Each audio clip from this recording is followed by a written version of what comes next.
श्रोता प्रेमियों, मैं राम सागर शास्त्री आप लोगों के समक्ष रखने जा रहा हूं सुदामा चरित्र। कृष्णस्यासीत सखा कश्चिद ब्राह्मणो ब्रह्मवित्तमः विरक्त इंद्रियार्थेषु प्रशांतात्मा जितेन्द्रियः।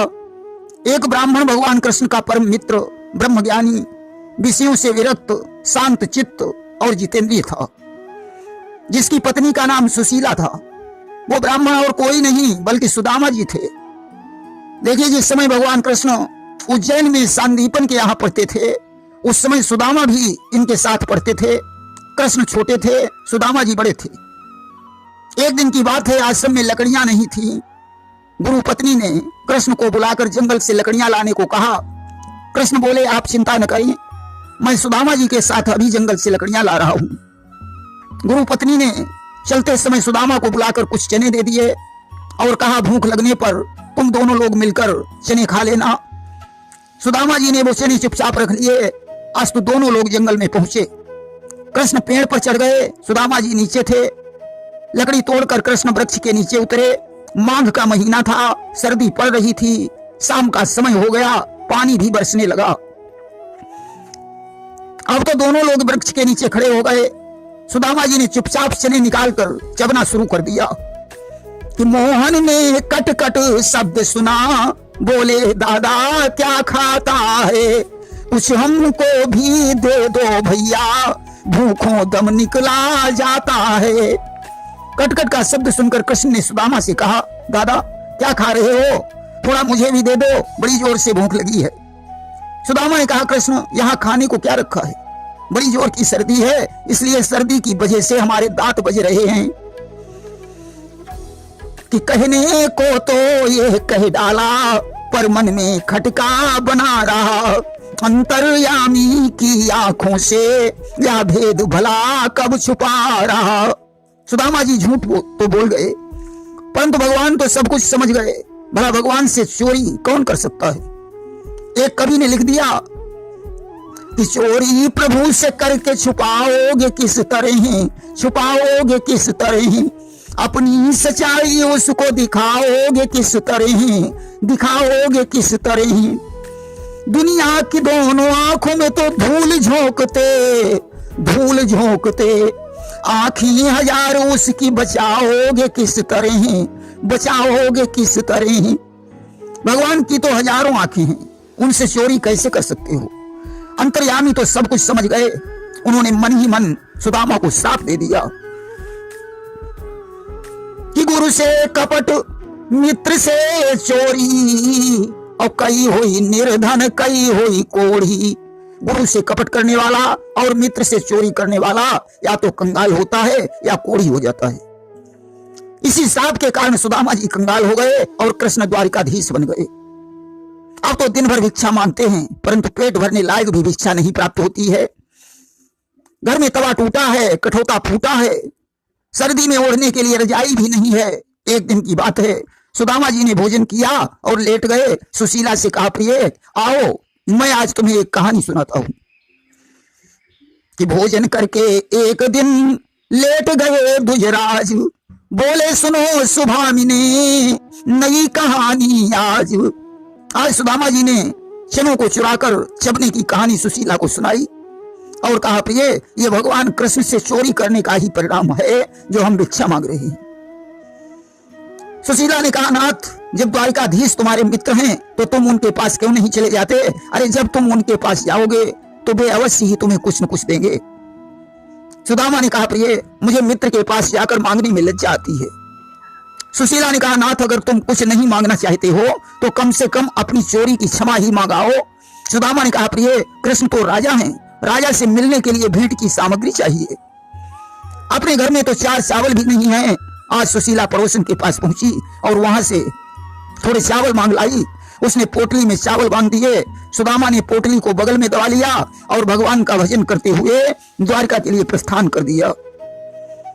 कि ये नैया किनारे लगाना पड़ेगा, गरीबों की आहें बुझाना पड़ेगा, चला आ रहा हूं तुम्हारे सहारे, कहीं तो ठिकाने बिठाना पड़ेगा, ये नैया किनारे लगाना पड़ेगा।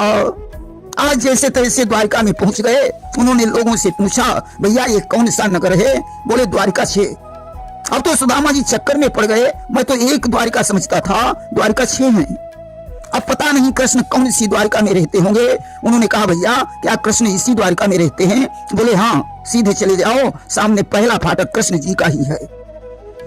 अब तो सुदामा जी दरवाजे पर पहुंचे और द्वारपालों से कहने लगे कि अरे द्वारपालों, कन्हैया से कह दो कि मिलने सुदामा गरीब आ गया है, पढ़ा साथ में जो तुम्हारे किसी दिन, सखा बस वही बद नसीब आ गया है। हे द्वारपालों, भगवान कृष्ण को जाकर सूचना दे दो कि तुम्हारे बचपन का मित्र सुदामा तुमसे मिलने आया है।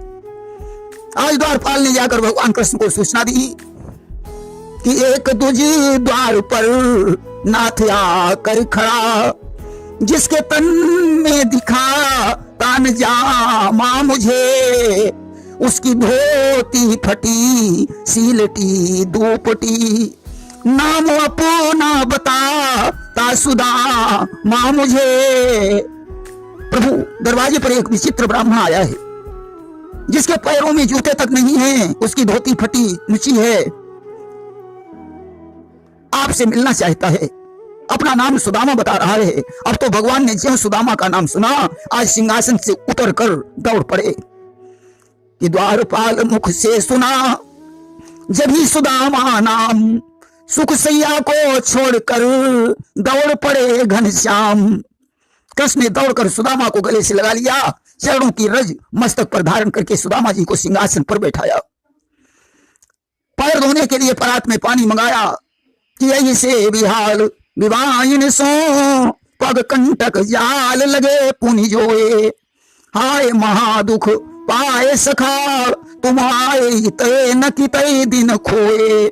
आज भगवान ने अपने दांतों से सुदामा के पैरों के कांटे निकाले और कहने लगे, मित्र तुम इतने दिनों तक कहां रहे?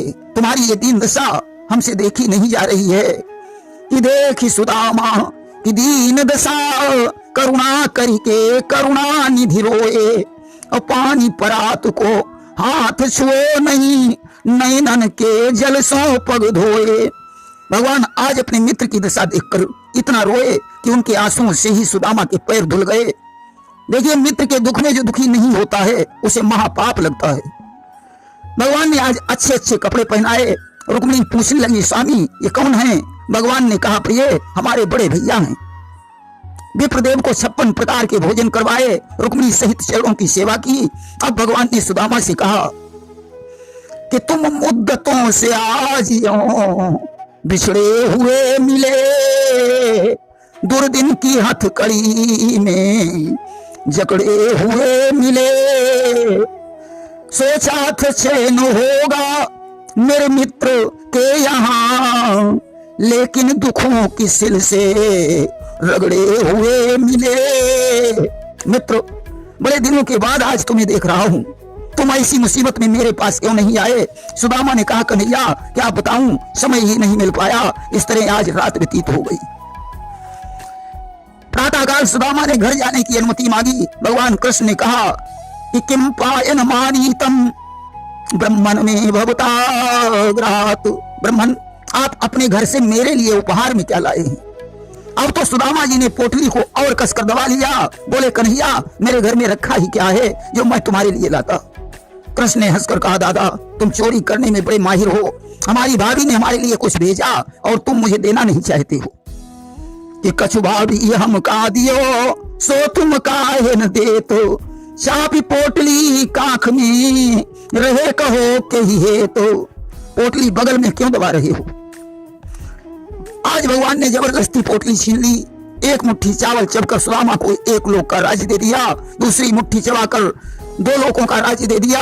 अब तो ज्यों तीसरी मुट्ठी भरी, रुक्मिणी ने हाथ पकड़ लिया। हाथ गयो प्रभु को कमला, कहे नाथ कहा तुमने चितधारी, और तंदुल खाई मुठी दुई दीन कियो तुमने दुई लोक बिहारी। अब खाई मुठी तीसरी अब नाथ, कहाँ निज वास की आस बिचारी।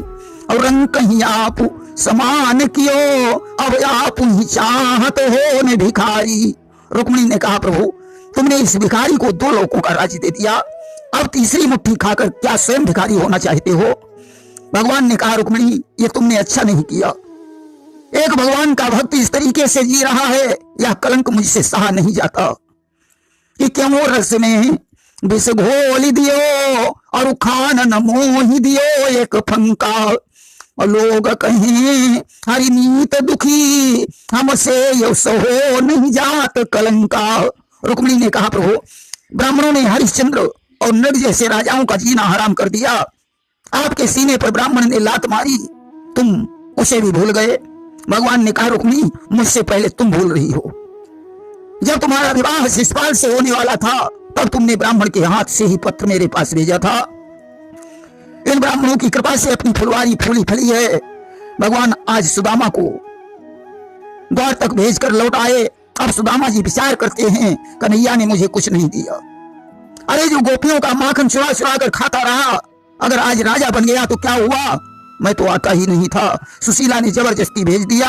आज क्रोधित होकर सुदामा कृष्ण को श्राप देने लगे कि बालापन के मित्र हो, कहा देव तुहि श्राप।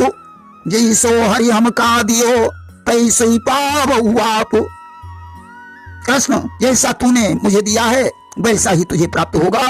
भगवान ने तो सब कुछ दे दिया, सुदामा समझ नहीं पाए। अब तो सुदामा जी अपने घर पहुंचे, वहां सुंदर महल बन गया, सुदामा पुरी बस गई, सुशीला रानी बन गई। अब सुदामा विचार करने लगे क्या मैं भूल से द्वारिकापुरी में तो नहीं आ गया।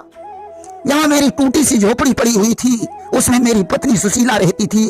मालूम पड़ता है किसी ने मेरी झोपड़ी तोड़ ताड़ कर अपना महल बना लिया और मेरी पत्नी को भी ले गया।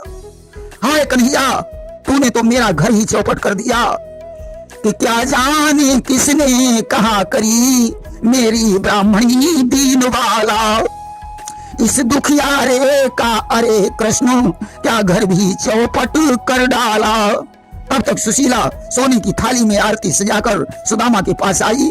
उसने जब स्वामी कहा सुदामा भाग खड़े हुए।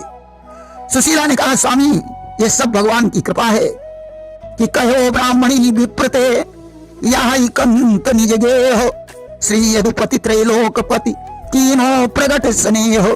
जैसे तैसे सुदामा को विश्वास हुआ, आज महल में पहुंचे, परंतु फूलों की सेज पर उन्हें नींद नहीं आई। इस तरीके से भगवान ने आज सुदामा ब्राह्मण पर कृपा की। सुदामा इस लोक के समस्त सुख भोग कर अंत में परम धाम को चले गए। कि मिलती है जिंदगी में मुसीबत कभी कभी, देती है आदमी को नसीहत कभी कभी। घबरा नहीं ये दिल गमों को निहार कर, लाती है ऐसे मोड़ पे किस्मत कभी कभी। मुमकिन है इसके बाद कोई इम्तिहान हो, सोने को होती आज जरूरत कभी कभी। मिलती है जिंदगी में मुसीबत कभी कभी, देती है आदमी को नसीहत कभी कभी। प्रेम से बोलिए वृंदावन बिहारी लाल की जय।